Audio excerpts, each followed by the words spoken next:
Аллага болгон ишенимибиз, ахиретке болгон ишенимибиз бекем болсун. Күн сайын өссүн, бекемделсин.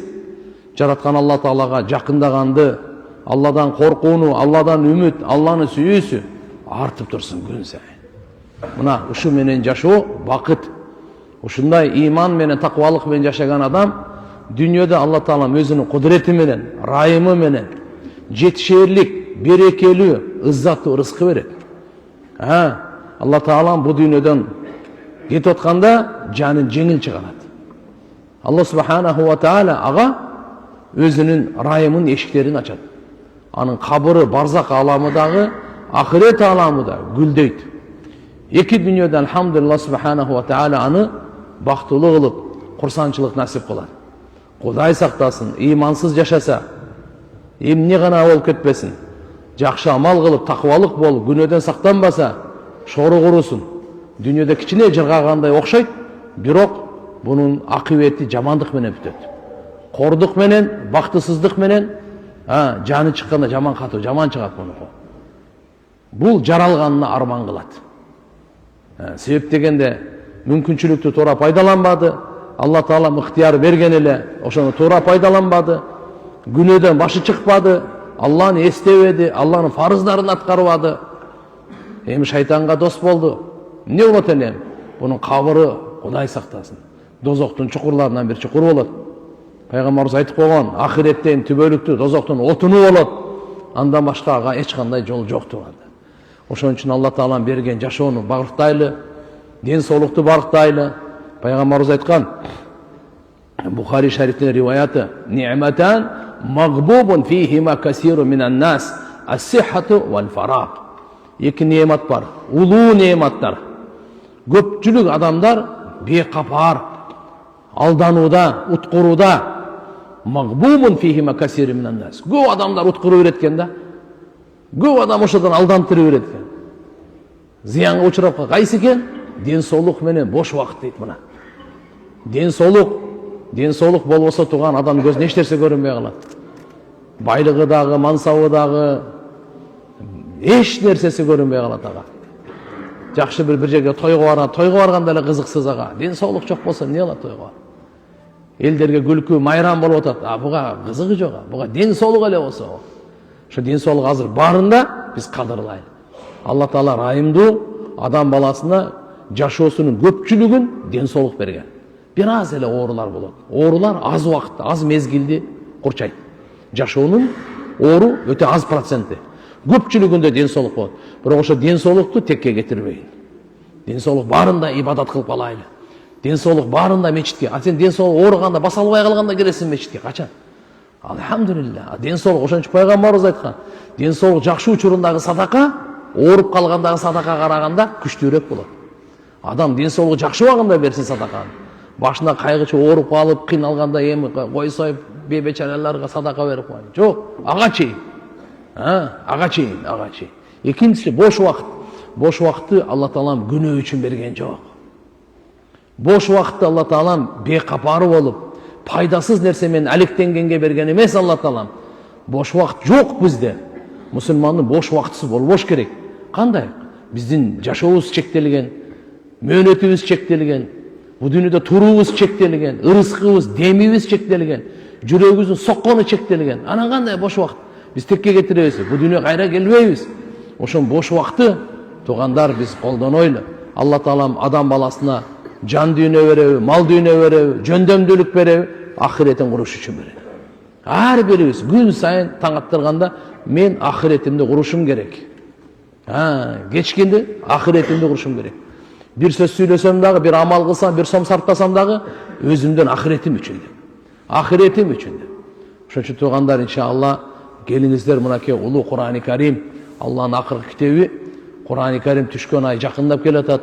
Ramazan ayı degen, jönököy ay emes, Peygamberimiz dua kılat ele, Racab ayında, Şaban ayında, Allahumma barik lana fi Racab ve Şaban ve ballighna Ramazan.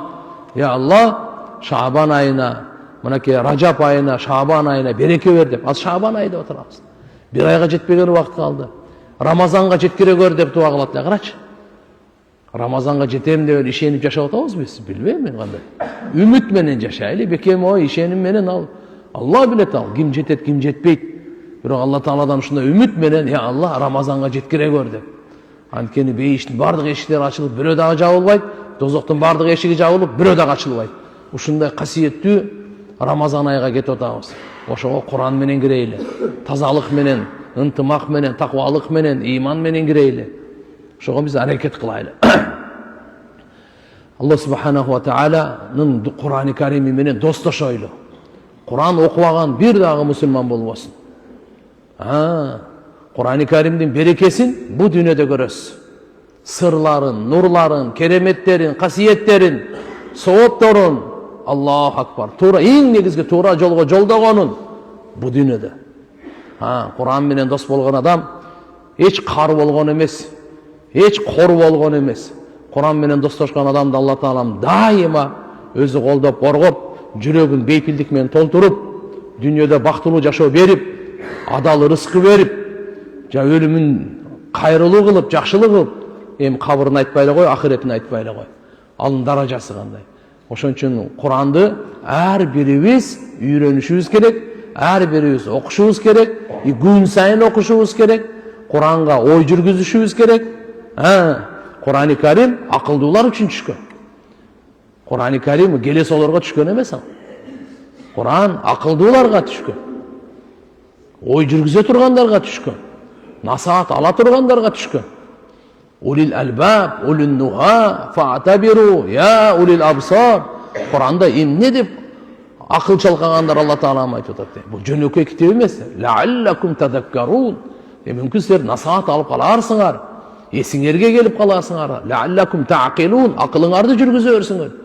Курани Карим жөнөкөй китеп эмес. Инна фи халқис самавати вал ард ва ихтилафил лейл ван нахар لآية لأولي الألباب الذين يذكرون الله قياما وقعودا وعلى جنوبهم ويتفكرون في خلق السماوات والأرض. Ой жүргүзгөндөр, пикир кылгандарга Алла Субханаху ва Таала берген Куранды. Акыйкатты издейм дегендерге, адилеттүүлүктү, райымдуулукту, бактылуулукту, чындыкты, жеңишти издейм дегендерге Куран. Куран Алла менен байланыштырат. Куран Алланын каалоосун түшүндүрөт. Куран Алланын каалоосунун аты. Пайгамбар саллаллаху алейхи ва саллям келген максаты Куранды жеткирди. Алла Таала кыямат күнү Куран менен соттойт. Мына Курани Карим мындай китеп бул. Ошон үчүн иншалла Куранга убакыт бөлөйлү.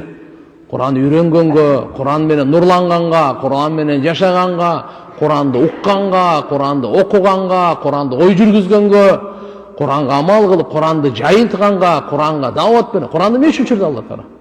Назалал Куран лия'мала бих. Куран түшкөн амал кылыш үчүн. Биз кандай өлүктөргө Куран окубоз бүттү деген. Тууган, Куран 24 саат амалга түшкөн экен. Күндүз өзүбүздү кантип алып жүрөбүз, түндөсү кантип алып жүрөбүз, жеке кантип, коомчулукта кандай, караңгыда, сапарда кандай, үйдө кандай, соодада кандай. Курани Карим сизге, бизге жашоонун толук эң туура эрежесин айткан. Эң туура, эң таза жолдомосун берген. Улуу Куран менен качан окуйбуз, качан достошобуз аны.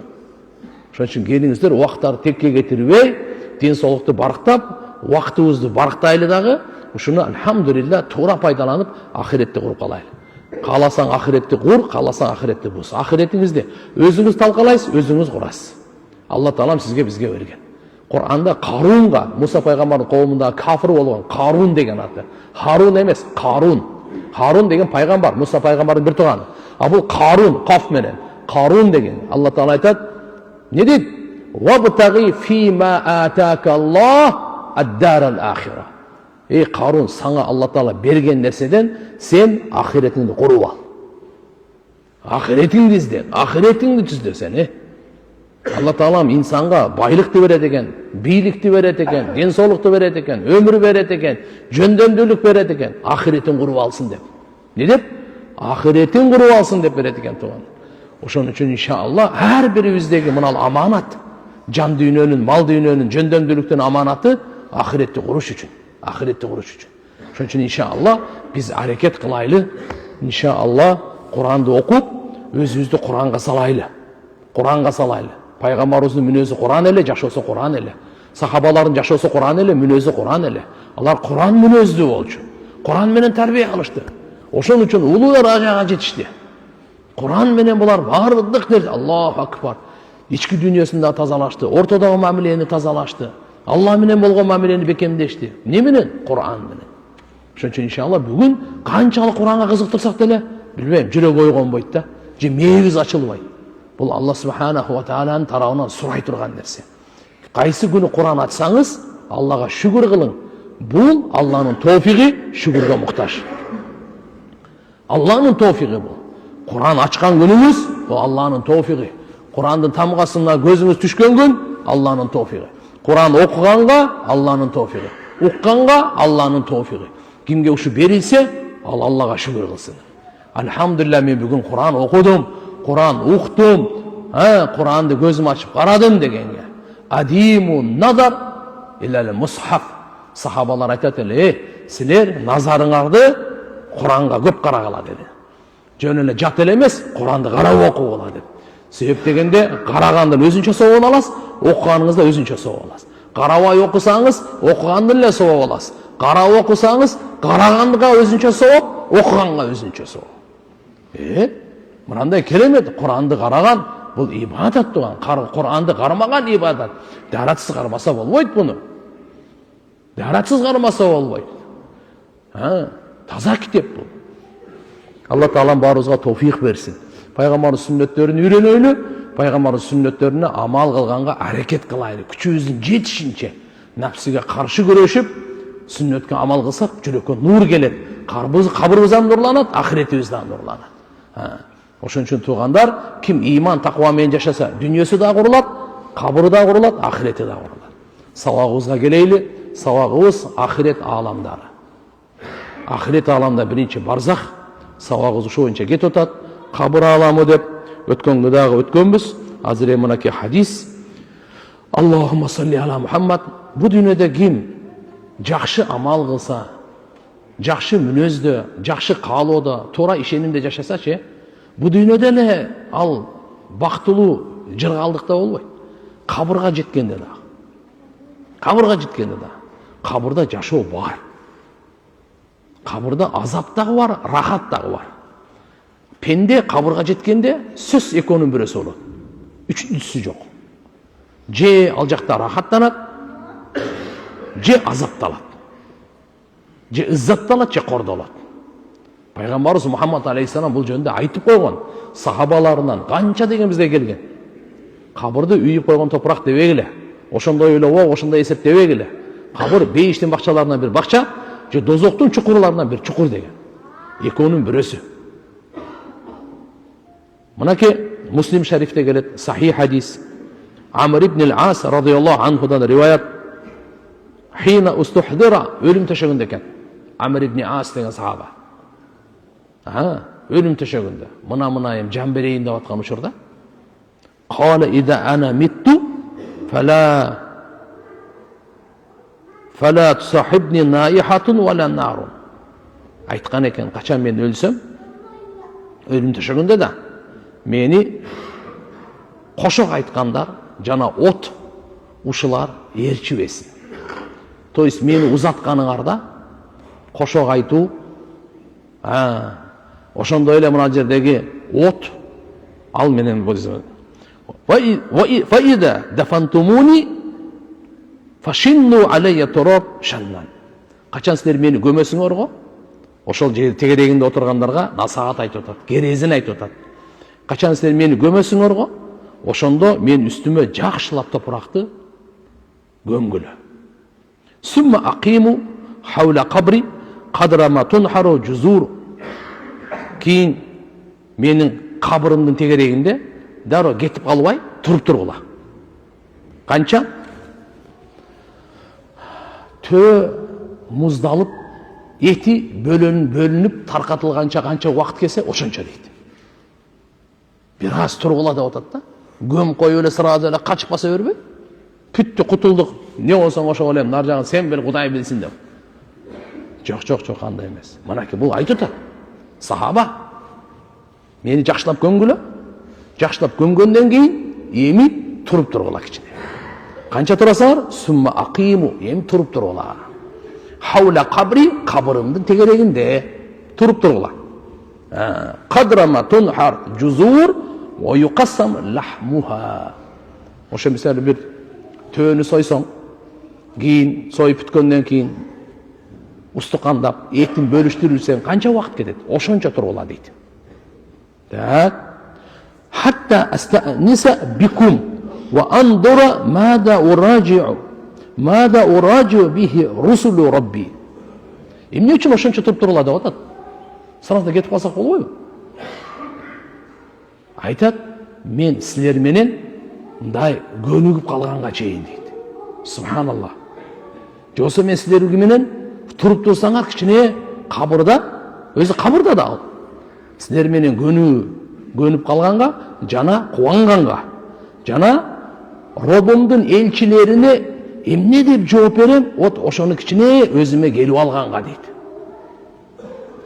Робымдың елчілері ким? Періштелер. Алар эко келет, мункар накир деп. Азыр сұрақ. Ошо сұрағанға мен кичине қабырда кем да, жалғыз қалған тұрбаймын ба? Азыр мынаке эки періште келет, Робымдың елчілері келет. Мен ошолорго не деп жооп беришим керек? Мына ушуга мен кичине өзіме келіп алайын деп отыр. Өзіме келіп алайын деп. Сыр кетпей тұрып тұрғыла дейді. Жүнті кетпей тұрып тұрғыла дейді. Мына ушул хадистағы туғандар далалат қылат, өлік адам сезет жоғар жақтағылар, жердің үстіндегілерді. Хадисте келет. Алар пайғамбар саллаллаху алейхи вассалам айтқан, көміп кетіп атқан адамдардың бұт киімінің үнін ұғат дегені. Бұт киім бар ғой, тып басып баратқаны үнін ұғат ұшыға шейін. Адамдан жан шығып, ал өлік. Бирок ошол өлүктү сиз ошол ойдон өлүп калды деп ойлобоң. Ага азыр жан салат дагы сурак ал сурак алынат. Ага жан салынат. Сурак ага сурак азыр болот. Пайгамбарыбыз айткан негизги мына ушу 3 суракка жакшы түшүнүп алыш керек болот. Биринчи Роббуң ким деген сурак. Эң биринчи сурак ошол. Мен Роббук, сен Роббуң ким деп. Экинчи сурак, ма динук, сенин диниң кайсы? Үчүнчү сурак. Мада тақул бихадар раджул. Жосы, ман набиюк, пайғамбарың ким? Же ушул киши туралы эмне дейсиң деп пайғамбар саллаллаху алейхи вассалам деген. Мына ушул 3 суроого жооп бере алса, машалла. Ага биринчи дозоктогу ордун көрсөтөт, сол жакты каратып туруп. Эгерде жооп бере албай калганыңда мына ордуң бар эле, ошол жакка түшмөксүн. Эми бирок сен жакшы жооп бердиң, оң жактагы кара деп, оң жақтан періште қанатымен чапқанда форточкадай ачылат, оң жақтағы бейіштегі жайын көрсетеді. Мына сенің жайың.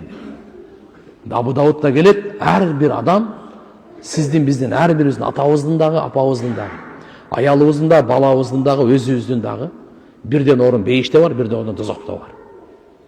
Капырлардың дағы бейіштен орды бар. Мұсылмандардың дағы дозақтан орды бар. Әрбір адам еле болса болды.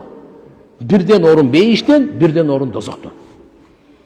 Алла Таала әділетті, Алла боорукер, Алла айкөл, тандоону берди. Эми азыр сиздин да менин дагы бейиштен да ордубуз бар, дозоктон да ордубуз бар. Унутпашыбыз керек.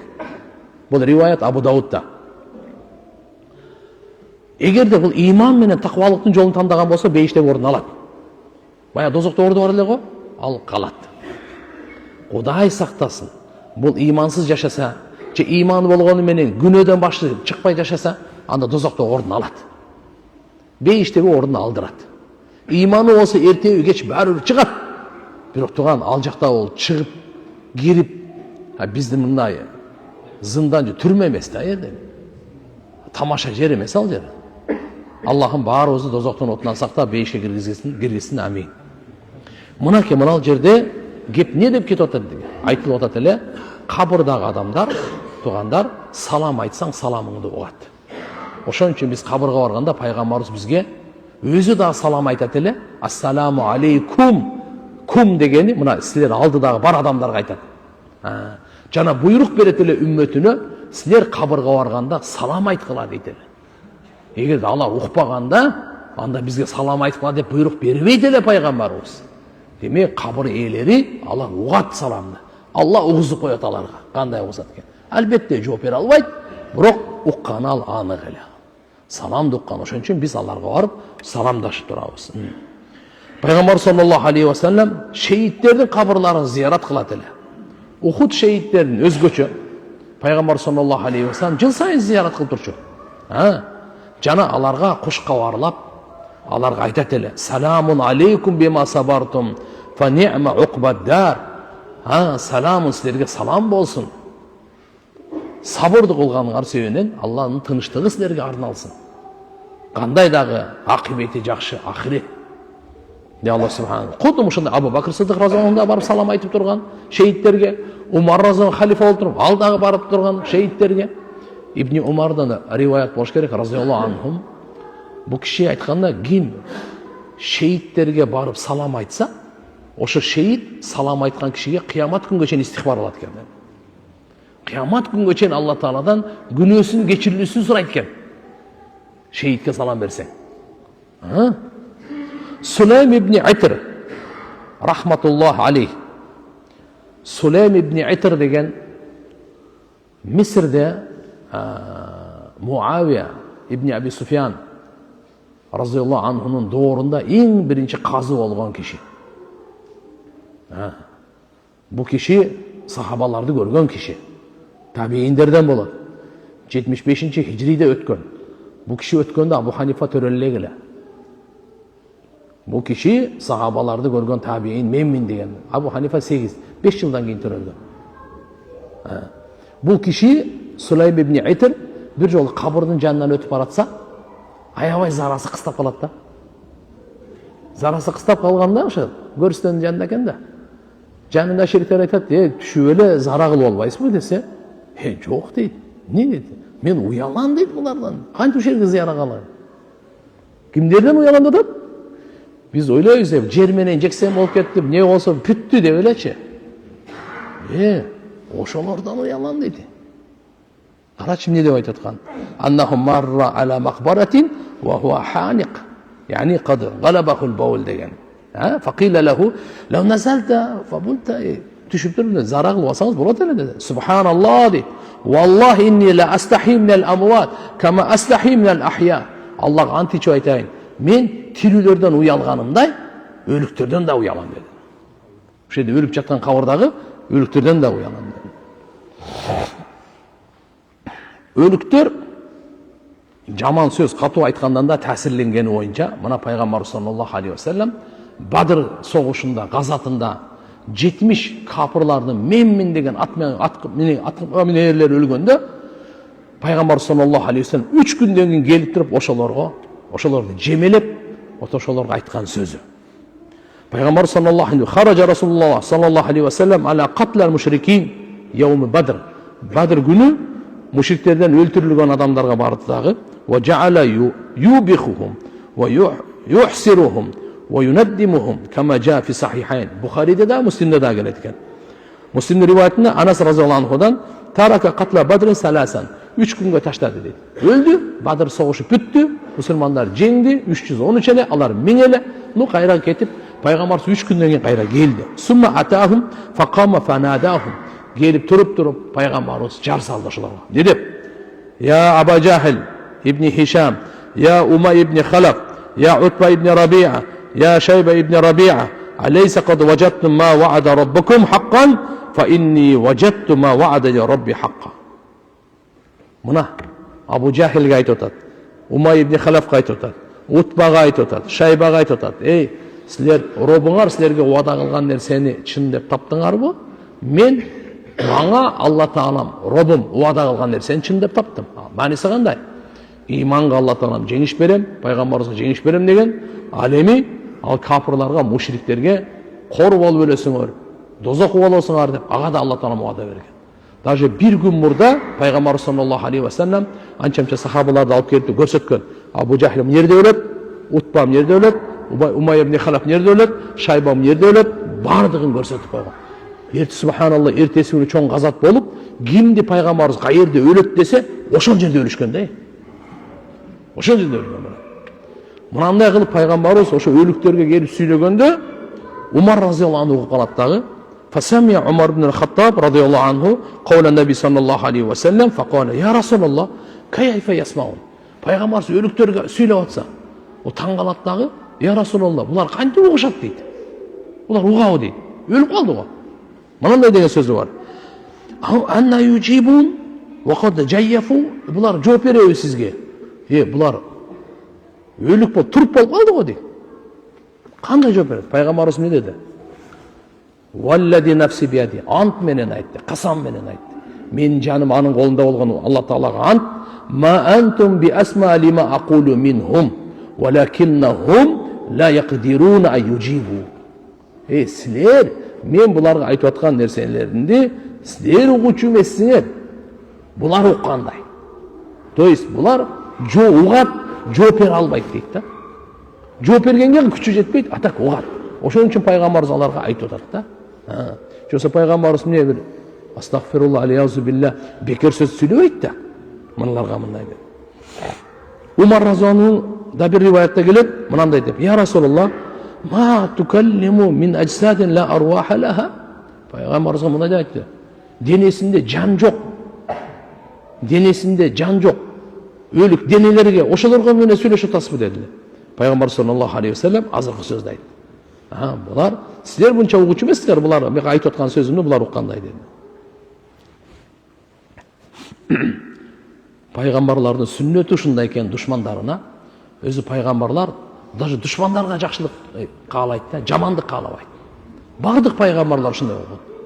Анан кейін бұлар тап-тақыр ұқпай, шайтандап кетіп, анан Алланың соққысын жегенде пайғамбарлар келіп оны айтады. Ай, айтпадым беле мен сіздерге. Мен сіздерге насихат қылбадым ба? Алланың өкімін жеткірбедім бе? Бірақ сіздер ушуну көрмөксүздөр. Эми өзүңөр билгиле деп коет да мына. Мунун аяттарда келет: "Фаахатухум раджфату фаасбаху фи дарихим джасимин фатавалла анхум ва қала я қауми қад аблағтукум рисалата рабби ва насахту лакум валакин ла тухиббуна насихин." Ана келип туруп анан барды өлүп туруп Алланын азабы түшкөндөн кийин келип анан айтат: "Эй коомум, мен силерге Робумдун элчилигин жеткирдим, өкүмдөрүн жеткирдим, силерге жакшылык кааладым, бирок силер жакшылык каалоочуларды жакшы көрбөдүңөр" дейт да. Ошон үчүн айтылып турганда риваяттарда келет: кайсы коом жакшылык каалоочуларды жакшы көрбөсө, өздөрү жакшылык каалоочулардан болбосо, анын эч кандай ал коомдон жакшылык үмүтү жок деди. Ошон үчүн туугандар, биз өзүбүз элдерге жакшылык каалап, жакшылык жеткирели, болбоду дегенде жакшылык каалагандарды жакшы көрөйлү да.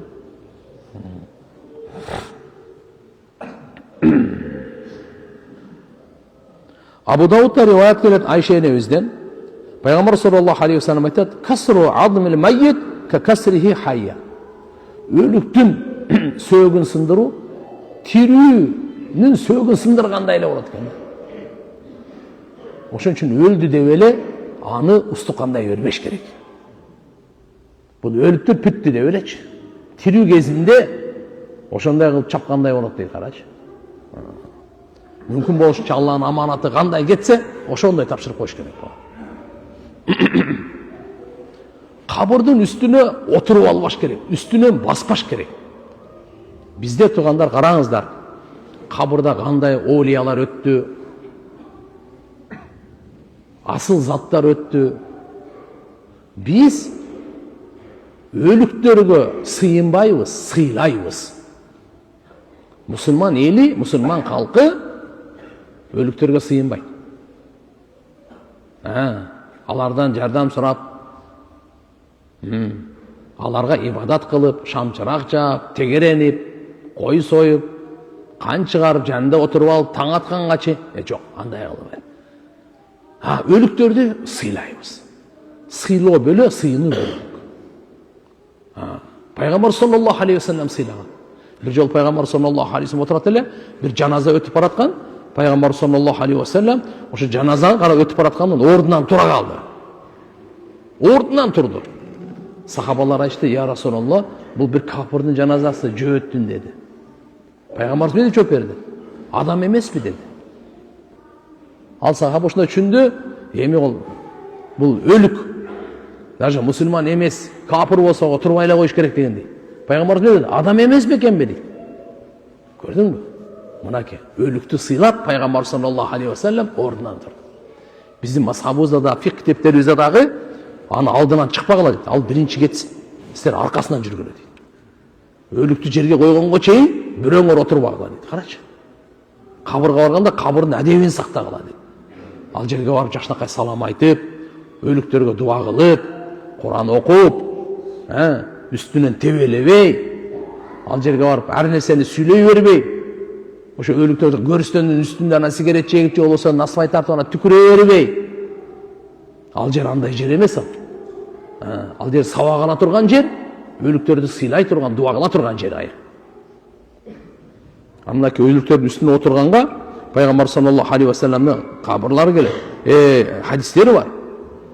Бирөө отуруп алган экен, пайгамбарыбыз айтты: "Эй, отурба ага. Ага зыян бербе, сага да зыян берилип калышы мүмкүн." Ошон үчүн иншалла өлүктүн үстүнө тебелебеш керек. Даже бул топуракта деп коет, болбойт ал. Абу Хурайра разияллаху анху риваят бар, пайгамбар саллаллаху алейхи ва саллям айткан.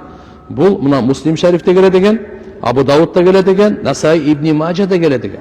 Пайгамбарыбыз айтат: "Ла айяджлиса ахадукум ала джамратин." Охо, силердин бирөөңөр бир чокко отуруп, кийимин күйгүзүп, терисине чейин жеткен, ушул жакшыраак бир өлүктүн үстүндө отуруп алгандан көрөк дейт. Түшүндүңүзбү? Бир чоктун үстүнө отурасызбы? Чок кийимди күйгүзүп, териңге чейин күйгүзүп жетсе, ошол жакшыраак экен. Ушу көрдүн үстүнө отуруп алгандан көрөкчү.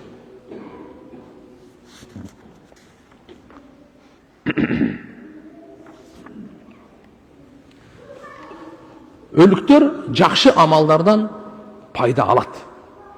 Жакшы сөздөрдөн пайда алат. Тирүүлөр аларга хадия кылып жиберген. Мына маселе. Өлдү, бүттү, кетти деп эле кол кагып койбош керек тугандар. Бизде көбүнчө ушул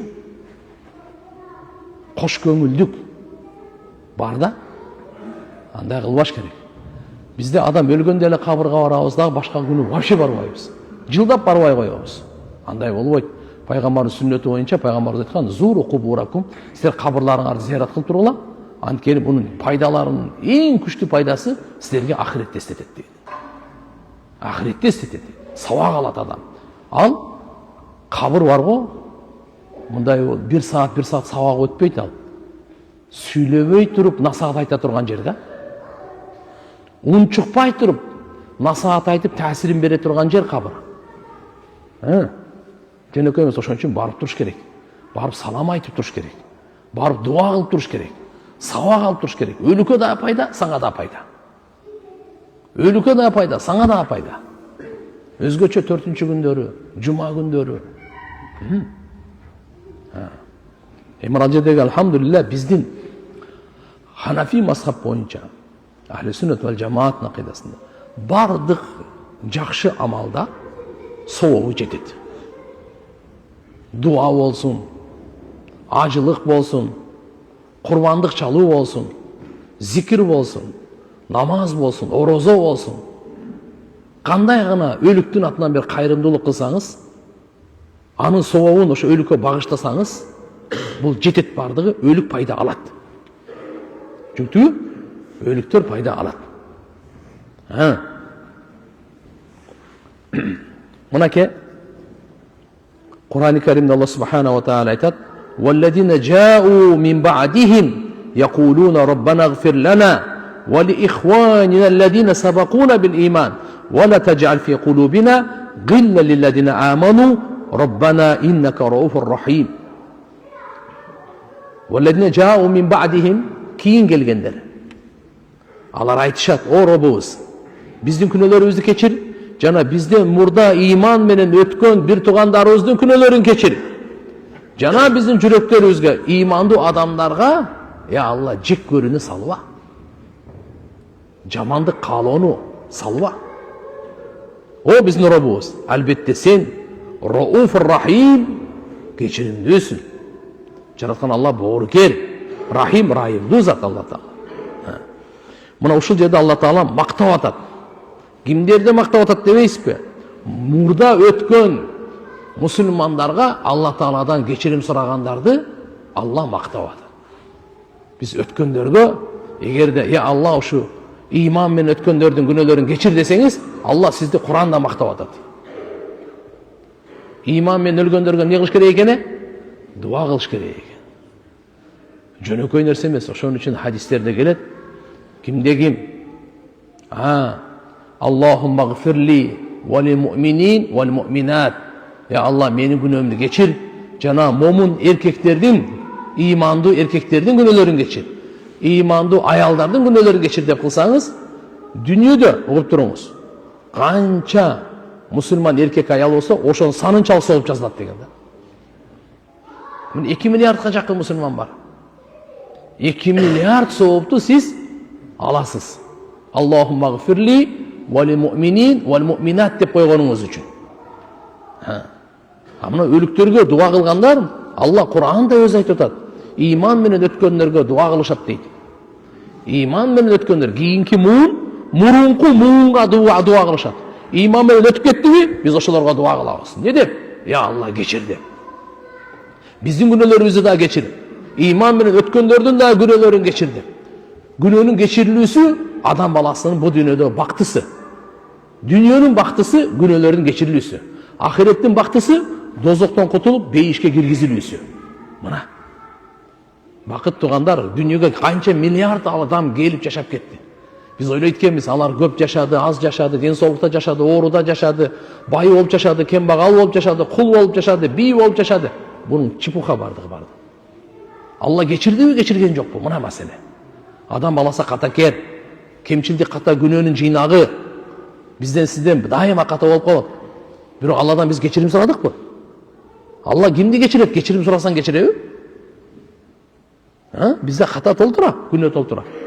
Ошо кечирим сурагандар, ишенип, үмүт кылып Алладан кечирим сурагандар. Алла кечирген, мына ушул адамдар бактылуулар. Ошон үчүн пайгамбарыбыз хадисинде ушунчалык көп Алладан кечирим сураган. Кадыр түндө да кечирим сураган. Азан менен кооматтын ортосунда дуа кабыл болот деп эмне сурайлы? Дагы эле кечирим сураган. Тажудда деле кечирим сурап атат. Мечитке кирсе деле кечирим сурап атат. Алла. Ойлоносуң да, я Алла, күнөөмү кечир. Күнөөнү кечирүү эмне деген керемет турбайбы? Бул көрсө, адамдын бактылуулугу күнөөлөрдүн кечирилүүсү. Мына Алла Таала бу жерде момундар үчүн, мурунку муун, өтүп кеткен момундар үчүн кечирим сурагандарды өзү мактап атат. Ушул жерден биз билинип атат, мынакей туугандар, бул Алланын алдында кабыл болгон жана өлүктөргө пайдасы жетет. Сен айтсаң, мисалы өтүп кеткен адамдарды, я Алла, күнөөлөрүн кечир десең, ушу айткан сөзүңүз пайдасы жетет. Чудасызбы? Өлүктөр пайда алат ушу сиздиңизден. Күнөөлөрүн Алла Таалам кечирет алардын, Алла Таала. Риваятта келет, бир кишинин атасы өтүп кеткен. Атасы өтүп кеткен дүйнөдө. Анан машаалла иман менен өткөн экен. Бейиште бир маалда эле даражасы көтөрүлөт экен да. Макамы көтөрүлүп, даражасы көтөрүлөт экен. Бул киши таң калат экен да, айтат экен: "Я Алла, эмне себептен мага бул даража берилип атат?" десе, "Балаң сен үчүн Алладан кечирим сурагандыгы үчүн" дейт экен да. Сен үчүн Алладан кечирим сурады эле, ошон үчүн ушу даражаң көтөрүлдү дейт. Кара. Сен Аллага, я Алла, атамды кечир десең, өлүк пайда алат. Апамды кечир десең, дүйнөдөн өткөн болсо пайда алат. Бу дүйнө тирүү болсо дагы, алхамдулилла, пайдасы тиет, өлүп кеткен болсо да пайдасы тиет. Ошон үчүн Кур'анда Алла Таала ата энеге жана өзүңө, мусулмандарга дуа кылганды үйрөткөн. Роббана гфирли ва ли валидайя ва лил муъминин яума якумул хисаб. Ар бирибиз жакташыбыз керек. Ар бирибиз үйрөнүшүбүз керек, жана дуа кылып жүрүшүбүз керек. Кереметти Кур'анда Алла өзү үйрөткөн дуа. Бир шейх үйрөттү, устаз үйрөттү эмес, Алла өзү үйрөткөн дуа. О биздин Роббубуз, менин күнөөлөрүмдү кечир. Ата энемдин күнөөлөрүн кечир. Бардык момундардын, мусулмандардын күнөөлөрүн кечир. Кыямат күнү бардын кечир деп мына. Ошон үчүн иншалла биз мына дуаларды кылып турушубуз керек. Демек өлүктөр пайдалуу боюнча мына Сахih Бухариде, Сахih Муслимде экөөндө тең эле келет экен, Бурайда ибн Хусайбтен. Пайгамбар саллаллаху алейхи ва саллям сахабалар айтат: Сахабаларга үйрөтөт эле, качан кабырларга барганда эмне деп айтыш керек, ошону үйрөтөт эле. Ана пайгамбарыбыз адам затка үйрөтүү үчүн келген. Ошонун бири өлүктөргө кандай мамиле кылганды үйрөттү. Өлүктөргө кандай мамиле кылганды пайгамбарыбыз үйрөтүп кетти. Өлүп кетти. Аларга кандай мамиле кылышыбыз керек? Тирүүлөргө го эч нерсесин таштаган эмес. Даже өлүктөргө, даже айвандарга кандай мамиле кылышты пайгамбарыбыз үйрөтүп кеткен. Айтып атат: "Ассаламу алейкум ахлад дияр минал муъминин вал муслимин.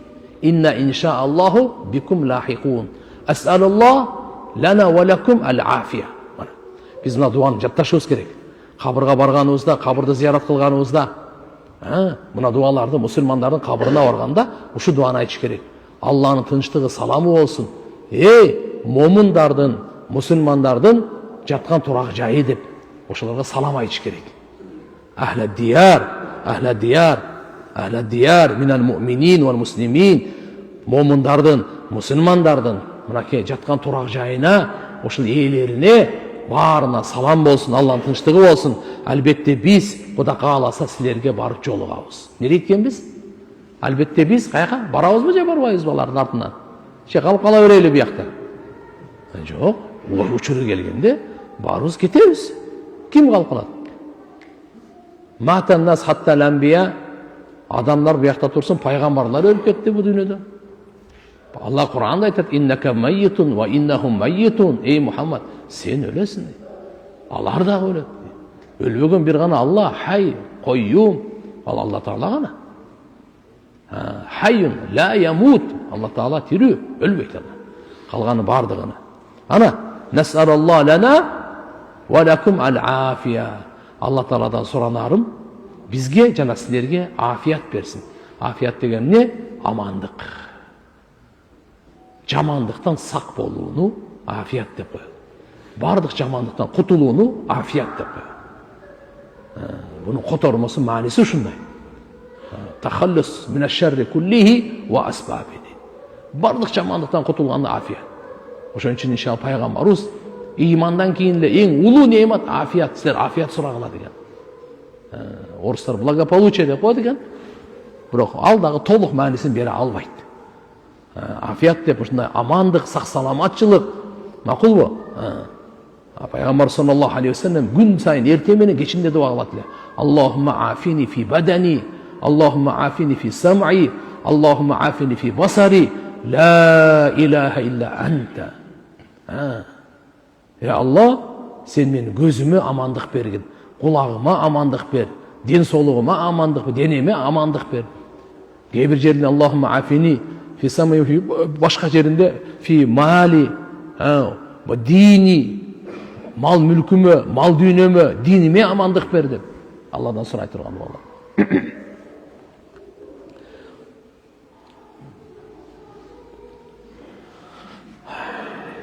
Эгерде суроо жооп кылайлы, убактыбыз болуп калса кайра буга кайтабыз.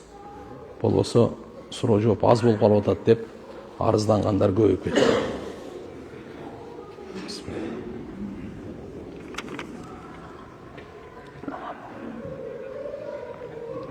Саламатсызбы, саламатчылык.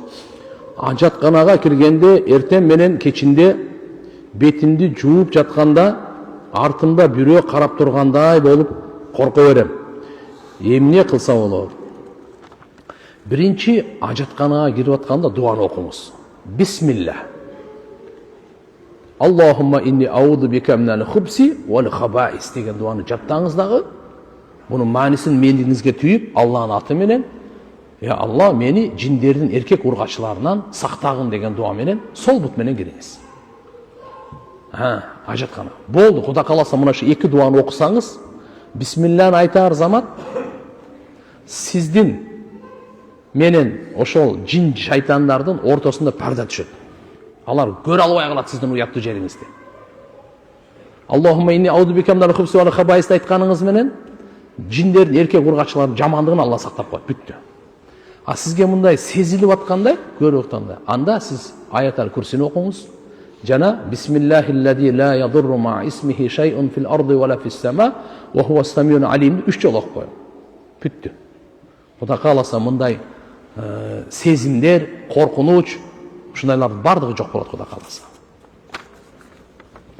Assalamu alaikum ustaz. Wa alaikum assalam. Эгер аял көп сүйлөсө, тилин тыя албаса, сени тарбиялап жатам деп эркек аялды урса болобу? Кош бойлуу учурда ичке урса күнөөлүү болобу?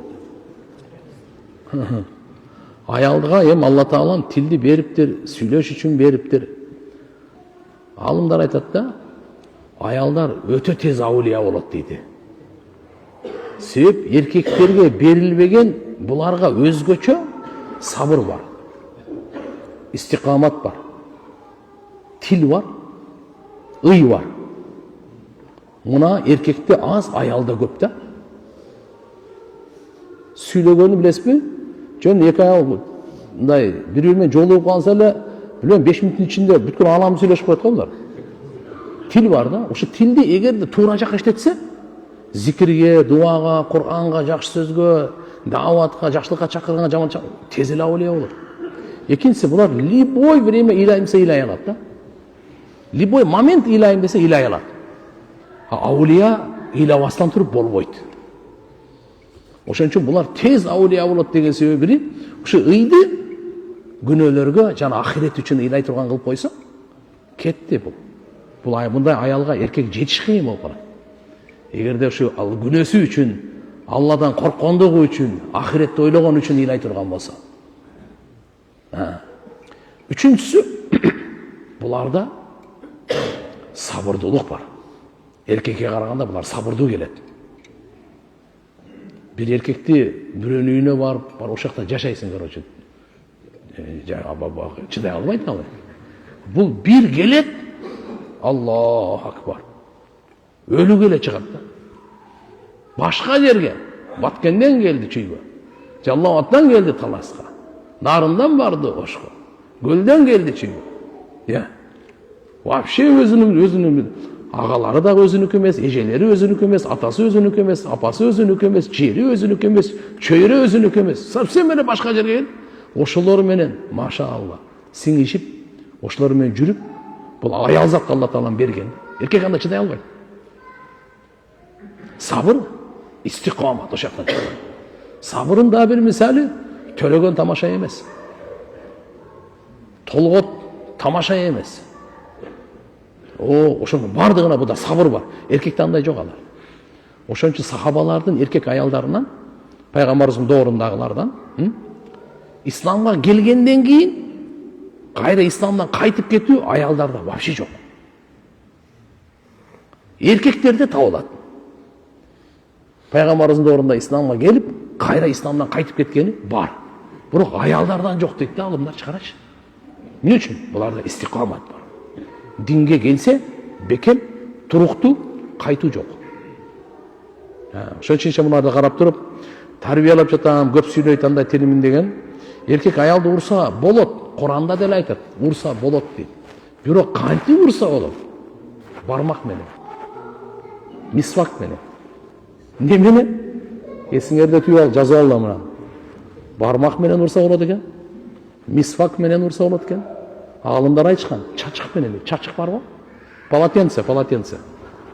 Мына муштум менен, темир менен, чайнек менен. Болбойт ал. Ал арам ал. Пайгамбарыбыз өтө катуу айткан. Жүзгө урганды, канжалатканды бир жаман өтө жаман айткан. Намарт эркек эмес ал. Аялга кол көтөргөн, слабый пол деп коебуз. Кантип көтөрөт? Өзгөчө мынакей кош бойлуу учурунда ичке урса күнөө боло. Вообще болбойт. Кош бойлуу учурунда адамдар азыр кою бооз болуп калса, уyu бооз болуп калса, макулбу? Беси бооз болуп калса, таң атыкчак тиктеп отурат. Аны карап, ысык суу берип, шамалдап калбасын. Өзгөчө мына арашандарды айтып, жанында жатып алат экен. Сарайга. Бул адам го, бул. Бул сенин балаңды төрөп берейин деп атса, сен урпаңды уланта турган. Ана сен ушул ичке уруп, ордунда, андай болбойт ал. Айвандарга иттерди, азыр мына иттерин, ушу породистий иттерди, мышыктарды таң атышы мындай кылып карашат. Сен адам боюнда бар, наоборот, көңүлүн көтөрүп, Ошол жерде жакшынакай күтүп алыш керек да. Алла берген наристени жакшы сөз менен, кайрымдуулук менен, зикир дуа менен, көңүлүн көтөрүү менен жакшы күтүп алыш керек.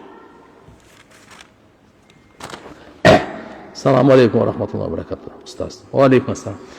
Tahajjud namaz Пайгамбарыбыз саллаллаху алейхи ва салламга фарыз, жана сахабаларга фарыз беле. Жананы жолу кандай дуалар кылыш керек, кандай окулат. Tahajjud намазы тугандар Пайгамбарыбыз жана сахабаларга 1 жылдай фарыз болуп турган. Кийин фарыздыгы 5 вакыт намаз түшкөндөн кийин мансух деп коебуз, өкүмү жараксызга чыккан. Үммөткө жөн эле нафил, сүннөт бойдон калган. Пайгамбарыбыз өзүнө кандай десе, ошол боюнча да талаш бар. Фарыз бойдон кала бергенби, же себеп дегенде Пайгамбарыбыз муну таштаган эмес да. Кээ бир учурда тахажжуд намаз түндөсү окубай калса, кандай бир оорунун себебинен, кыйынчылыктын себебинен күндүзү Пайгамбарыбыз ошонун казасын окуйт эле да. Түшкө чейин. Бирок бунун мааниси тахажжуд фарыз дегенге эмес, биздин мазхабтын көз карашы боюнча Пайгамбарыбыз Мухаммад алейхиссаламга дагы тахажжуд 5 вакыт фарыз болгондон кийин фарыз болгон эмес. Бул дагы фарыздыгы мансух болгон деп айтабыз бизчи. Албетте, тахажжудду Пайгамбар саллаллаху алейхи ва саллам бунун фазилеттерин өтө көп айткан да. Фарыз намаздан кийин эле эң дуанын күчтүү кабыл болгону тахажжуддун убактысында. Тахажжуд деп өзү бир уктап тургандан кийинкини айтат. Түндөн түштөн бир бөлүгү калганда Алла Тааланын өзгөчө райымын эшиктери ачылат. Өзгөчө кабыл болгондор Алланын райымы жайып түшөт ушунда. Күнөөсүнөн кечирим сурагандар бар, күнөөсүн кечирейин. Тооба кылуучулар бар, тообасын кабыл кылайын. Кажетин сурагандар бар, кажетин бүтүрөйүн деген. Алланын тарабынан жар салынып турат. Тахажжуд намазды эң азы 2 рекет. Атак Пайгамбарыбыздан айт.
Ondan keyin Allah Peygamberimiz dualat ele la ilahe illa ente subhanaka Allahumma ve bihamdika astaghfirullah li dembi ve es'aluka rahmeten Rabbi zidni ilma ve la tuzigh qalbi ba'de id hadaytani ve habli min ladunka rahma innaka entel vehhab.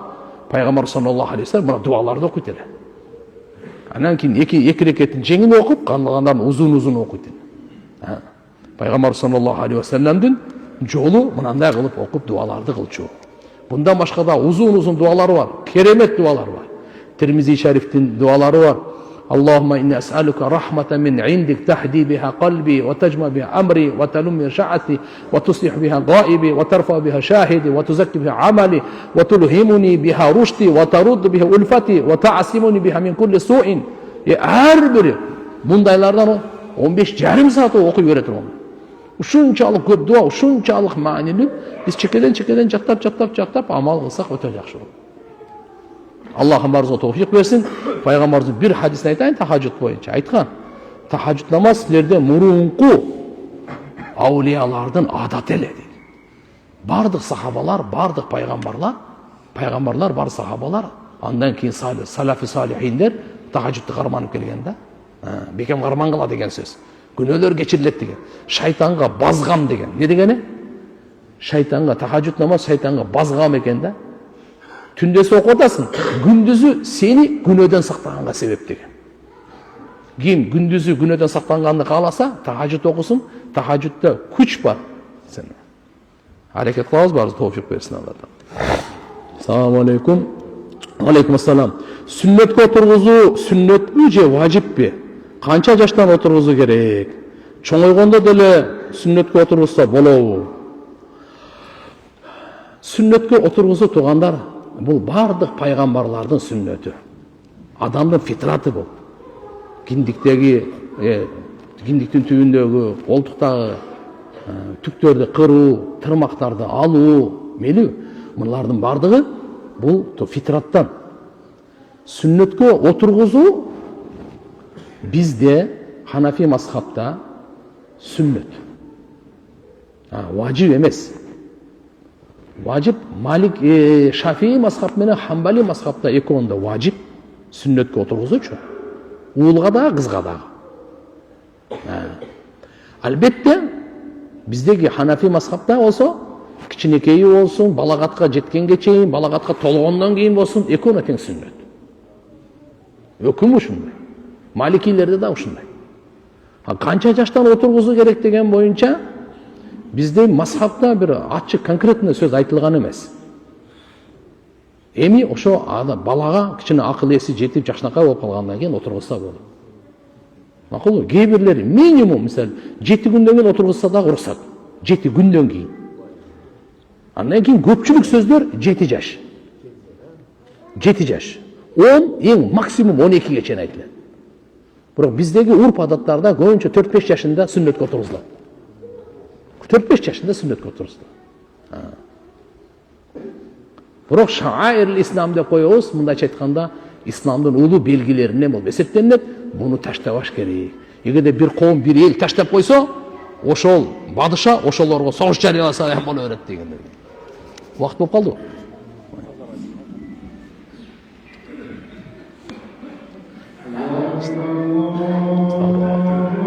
Аллаху акбар.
اللهم صل على محمد وعلى ال محمد صلى الله عليه وسلم.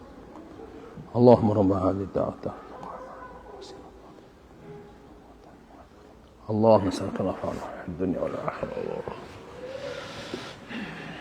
Не істегенде адам бойға жетіп балағаттан кейін оға чейин сүннөткө отургузулбай калса, же балағаттан кейін бирөө исламды кабыл алып калса, ошондо деле бул сүннөткө отургузуунун шарияттагы өкүмү күчүндө. Күчүндө. Отургузса болот.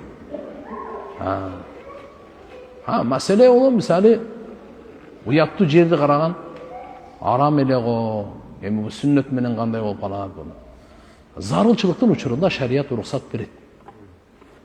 Ошо врач, албетте, эгерде мен бул ооруга чыдабайм, мен корком деп андай мындай кылып кылса, бизде мажбурлоо жок.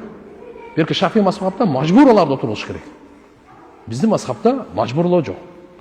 Бирок отургузганы ал өзүнүн ден соолугуна да, өзүнө дагы пайда. Балагаттан кийин делечи. бир маселени унутуп калбайлы. Ибн Каййимдин китептерин окуса болобу. Аллама Ибн Каййим рахматулла алейхтин биздин мазхабка мисалы, бул башка мазхабта өзү фикх боюнча хамбали, акыйда боюнча салафи алым, чоң алымдар. Ошон үчүн бунун көптөгөн дагы машаалла китептери бар. Акыйдасына тиешеси жок, жана фикхка тиешеси жок китептер болсо, пожалуйста, окуй берсеңиз алхамдулилlah болот. Маваиздер өтө күчтүү, насааттары, адеп ахлак боюнча, ахирет боюнча эмне деген китептерди машаалла жазган. А так мисалы, бул кишинин акыйдасы салафи акыйдада, хамбали мазхабда. Таксир, салам алейкум. Келинчегим, таксир кыйналып кеттим, келинчегим ажырашалы деп көп айтат.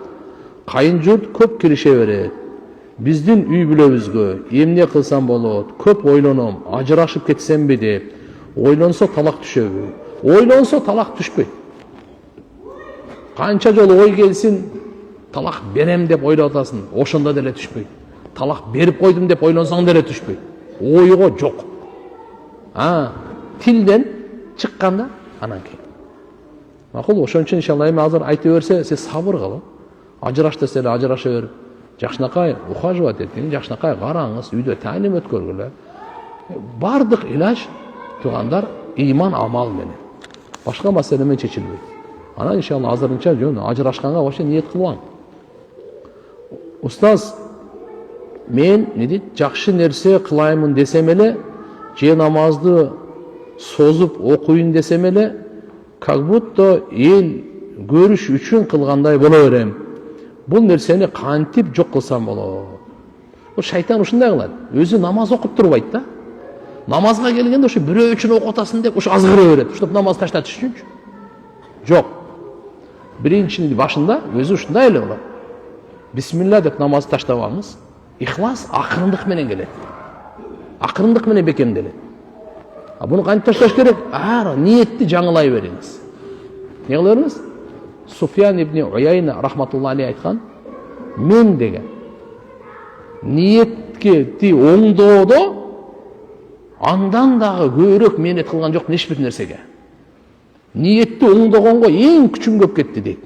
Эң кыйналганым, эң катуу мага түйүлгөнү бул ниетти оңдоо болду.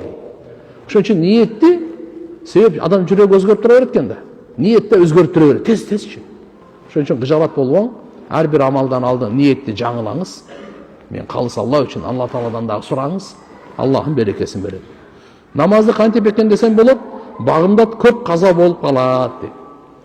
Эми азыр кышында багымдат каза болгон туура эмес болуп калат го, 8:30 деле күн чыкпайт дейт. Ошончо чыгып атат го эми. Ошого чейин уктасаңыз, по-моему, кенери кечке телефон көрөсүз да. Анан багымдат каза болот ана. Мына Европадан сабак албайлы. Мен Германияда мына сентябрда бардым эле, саат 9-да жүрсөк эч ким жок көчөдө, Берлинде. Мен анан бирөөдөн сурадым, булар каякта? Мен дамыла булар кыргыз эмес да дейт. Бизде ана Южный магистралда саат 11-ден кийин жашоо башталат да. Анан кайсы багымдат анан?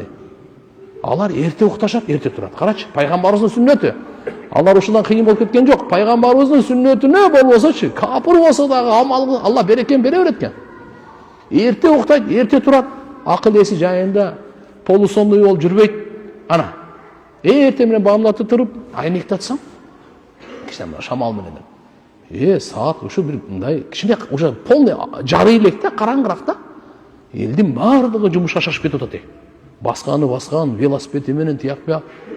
Бизде аны ал убакта эч ким движение жок бизде. Мен саарлап мисалы, Арча Бешиктен Ленинградскийге барам, 13-15 мүнөттө барам. Ушунча узактанчы, эч ким жок да бизде ал убакта. Эми айтарым эле, мына жерде эрте уктаңыз, куптан уктаганды сразу уктаңыз да бул. Окугандан кийин сразу укташ керек. Ошондо оңой турасыз. Хотя бы мейли башка иштерде пайгамбарыбыз айтканда, шамдан кийин уктаганды тыюу салган, куптандан кийин сүйлөгөндү тыюу салган. Диний сөздөр болсо болот. Анан дүйнө соода саттыкты эртеңки күнгө эле коюп кое бериң. Пландаштырыпчы. Кудай кааласа багымдат каза болбойт. Иншалла. Аллахым барыбызга товфик берсин, амин. Даратта масыкты унутуп калса, эмне кылуу керек? Башты же бутту бир аздан кийин эстесе. Мында. Эгерде унутуп калдыңыздагы канча убакыт өттү? Өзү бетти жуудуңуз, колду жуудуңуз, ушулардын жуугандарды маск кылдыңыз башыңызга, унутуп калдыңыз. Аралык канча? Бетиңиз кургай элек болсо, суусу кургай элек болсо, маск тартсаңыз нормально өтө берет. Эгерде ошо кургап калган болсо, уже маска өтпөйт уже. Кайра баштан алыш керек. Түшүнүктүбү? Мына демек, ушул биздин бир мүчөдөн экинчи мүчөнү улантып үзгүлтүксүз кылышыбыз керек да. Эгерде азыр унутуп калдыңыз дагы, путуңузду эле жууп алдыңыз, анан эстеп, мен масыга мас тартканды унутуп калыпмын, же болбосо башка мас тартканды унутуп калыпмын, ана кайрадан алганыңыз жакшы. Убакыт көп өтүп кетсе. Убакыт көп өтө элекпи? Ошол момент кылса болот. Саламатсызбы устаз? Салам алейкум. Суром, күйөөм менен ажырашкам. 5 жыл болуп калды. Акыркы жылы талагымды сурадым, күйөөгө тие эле. Күйөөгө тием деп. Такыр эле бербей жатат. Ар кандай шылтоон айтат. Не кыларымды билбей жатам. Ата-энеңер бар, туугандарыңар бар. Муфтиятка, казиятка кайрылгыла. Раз мисалы эми сен биринчиден азыр ажырашкам деп атасыңар. Кандай ажыраштыңар? Кээде талак деген сөздү айтпаса деле болду. Ажыраштым, жашабайм деген болсо ошого эле талак түшүп калат. Ошон үчүн мына жерде азыр караш керек. Кандай болду? Эгерде талак деп ажырашты жөн эле урушуп кеткен болсоңор, анда талак түшпөйт, азыр жөн эле урушуп кеткенге түшө бербейт. Анда тияктан ошо именно талак ала турган болсоңор, анда айткыла дагы жашасын жакшынакай баксын, болбосо башын кое берип койсун, бул да иддасы өткөндөн кийин башкага турмушка чыгып өзүнүн жашоосун улантат да. Зулумдук кылбаш керек турган. Жашасаң жакшы жаша. Ажырашсаң жакшы ажыраш. Душмандашпа. Бул Курандын эрежеси. Макулбу? Жашасаң чырайлуу, жакшы иман жолу менен жаша. Эгерде жашагаң келбей, бирөөгө зулумдук кылбай эле кой. Жакшынакай душмандашпай, аны уруп тепкилебей, же жана башка нерсе кордобой, жөн эле талагын берип кой дагы, кой берип кой. Бүттү. Раз сен жүрөгүңдө каалабай атасыңбы? Анда мындай. Зачем анан душмандашып? Салам алейкум, ва алейкум ассалам. Бука уйлардын мүйүзүн кессе болобу? Неге жөн эле кескенге? Жөндөн жөн эле кескенге болбойт туган. Эгерде мисалы аны муздап өлтүргөндөн кийин анын мүйүзү сага керек болсо, сатам дейсизби, башка нерсе кылам десе, андай болсо мейли.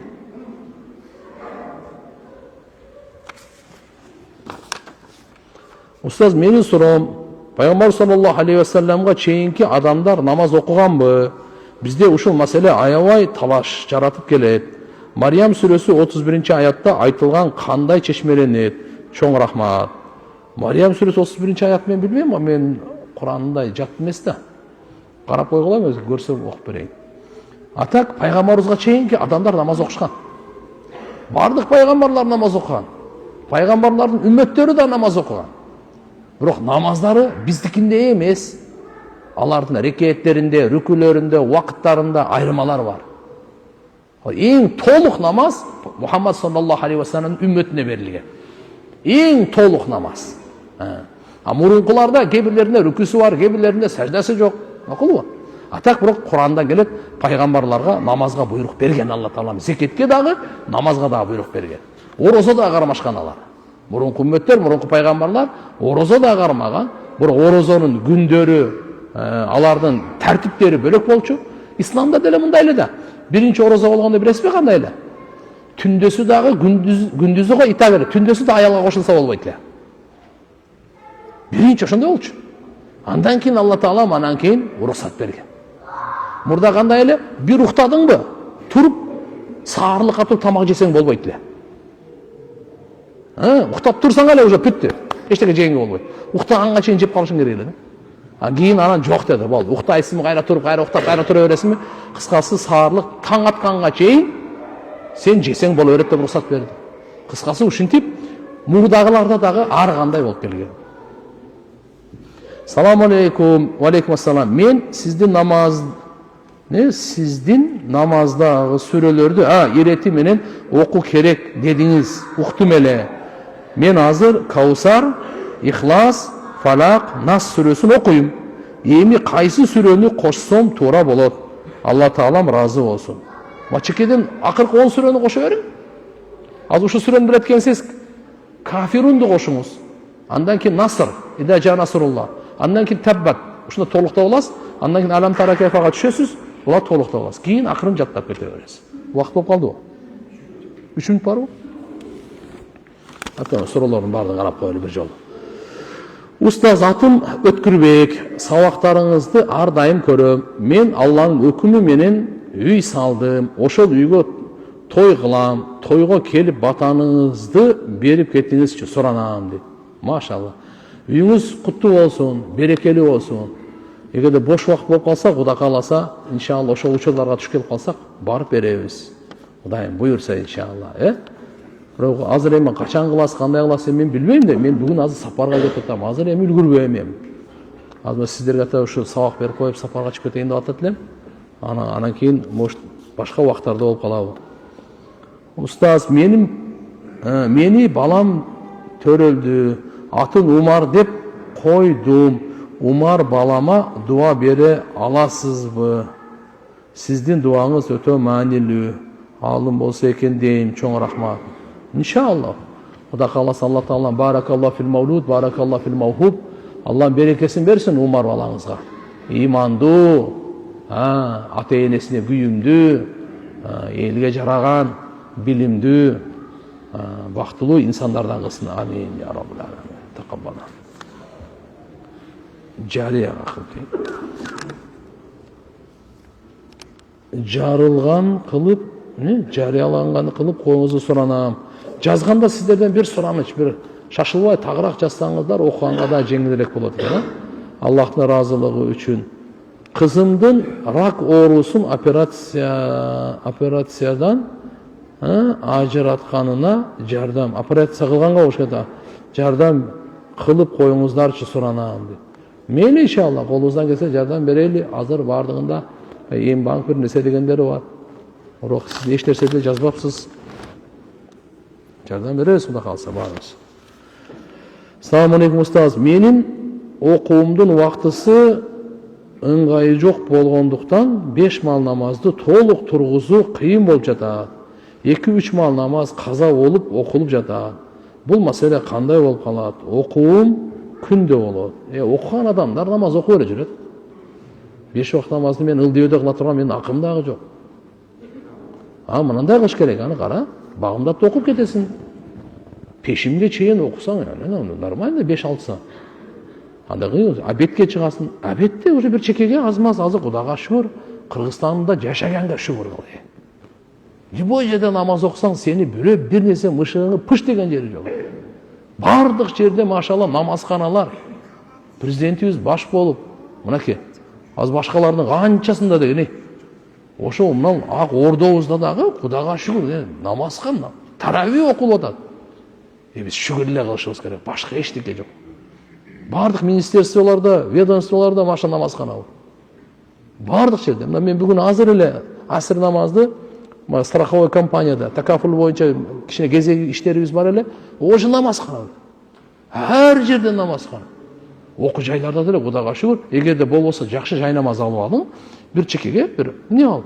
Бардык обедке чыгып атканда ошо 4 рекет парызды окуп, хотя бы 4 рекет парызды окуганга да мүмкүнчүлүк жокпу? Каза кылбаш керек да. Андан кийин машалла асырды убактысы бар. Азыр мисалы канчада? Кичине кечип келсеңиз 5:30 чейин деле 6 чейин деле окуп калсаңыз болот мисалы. Бирок каза кылбаш керек. Өз убагында окуганга жетпейт, но шамдын убактысына чейин окуп алсаңыз болот да, үлгүрүпчү. Ниетке жараша да. Жүрөгүңүздө эле окуйм деген эле бекем ниет болсо сөзсүз окуйсуз. Assalamu alaikum урматтуу ака, урматтуу дамылла. Сизден сураныч Медерова 94-тө департамент сиздин медресеңизде Куранды толук бүткөн балдар, мураттап кары балдар армияда кызмат кылып кызмат кылып атат. Ошого барып бир аз сабак берип, бир аз таргып берип коюшуңузду суранабыз. Сиздин сабагыңызда ошол департаментте кызмат кылган балдардын ата-энелер суранып атат. Барабыз Кудай калса, мурда деле баргам. Бир аскери кызматы го Медеровада. Ооба. Мен Кудайга шүгүр, мурда сельхозда окуганда эле барчу элек. Бир жолу жакшы ошол жерде аскери кызмат балдар. Өзүнөн асынгандар көйүп кеткен да ошол жылдары. Аны атай чакырып, ошо мен эсимде бул. 95 бардык беле мурда. Кийин деле жакын арада деле мен барып келгем, эсим акыркы жолу бир 2 жыл болуп калды окшойт. Кудай кааласа барабыз иншалла. Иншалла. Сүйлөшүп, келиңешип, макулдашып анан барабыз. Амин. Субханак Аллахумма ва бихамдик, нашхаду ан ла илаха илля анта, настагфирука ва натубу илейк. Аллахумма гфир лана вархамна ва афина варзукна. Аллахым барыбызга ыймандуу, уяттуу жашоо бер. Райымдуу жашоо бер. Берекелүү, нурлуу жашоо бер. Жаратканың баарыбыздын жүздөрүбүздү жарык кыл, күнөөлөрүбүздү кечирип, даражаларыбызды бийик кыл. Элибизге, журтубузга, мамлекетибизге тынчтык, амандык, биримдүүлүк, достук бер. Аллахым бүткүл ааламга тынчтык бер. Ааламдагы инсандарына иман, хидаят насип кыл. Бирахматика.